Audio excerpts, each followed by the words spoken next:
नमस्कार. तर शेतकरी मित्रांनो, आज आपण एक असं चालता एका मित्राच्या नवीन ऊसाची लागवड मित्राने केलेली आहे.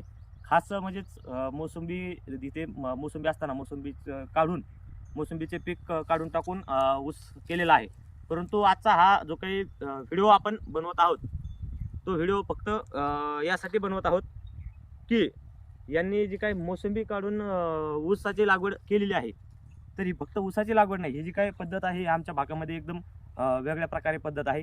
ही पद्धत म्हणजेच आता आमच्या इकडं सध्या जर कोणाला विचारलं किंवा शेतकऱ्याला जर विचारलं तर ही पट्टा पद्धत असल्याचे सांगितले जात आहे. आता यामध्ये आपण पाहू शकता की जे काही 2 ऊसाच्या नळ्याची लागवड केलेली आहे, त्यानंतर 6 फूट अंतर ठेवून मधात हरभरा पेरलेला आहे व त्यानंतर पुन्हा एकदा 2 कांड्या ऊसाच्या लावलेल्या आहेत. तर या 2 ऊसामधलं जे काही अंतर आहे हे अंतर 3 फूट आहे व 2 ऊसाची लागवड झाल्यानंतर पुन्हा मधात 6 फूट अंतर ठेवून पुन्हा एकदा 3 फुटावरती 2 कांड्या ऊसाची लागवड केलेली आहे. तर आता या ऊसाची ही पट्टा पद्धत म्हणून आमच्याकडे सांगितली जाते. आता शेतकऱ्याला मी विचारलं असता, शेतकऱ्याचं म्हणणं आलं की 2 एकरमध्ये अशा प्रकारे ऊस लावलेला आहे, तर कमीत कमी शेतकऱ्याला अपेक्षा आहे की या लागवडीमधून उत्पन्न चांगलं येईल, आवरेज जे काही ऊसाचं आहे हे चांगल्या प्रकारे येईल. तर आपण सहज शेतकऱ्याला विचारलं असता, शेतकऱ्याचं म्हणणं आलं की कमीत कमी 2 एकरमध्ये 120 टन ऊसाचे जे काही आवरेज आहे शेतकऱ्याची अपेक्षा आहे कमीत कमी 120 टन. तर शेतकऱ्याचं म्हणणं आहे एखाद्या वेळेस याच्यापेक्षा जास्त देखील आवरेज यामध्ये निघू शकतं.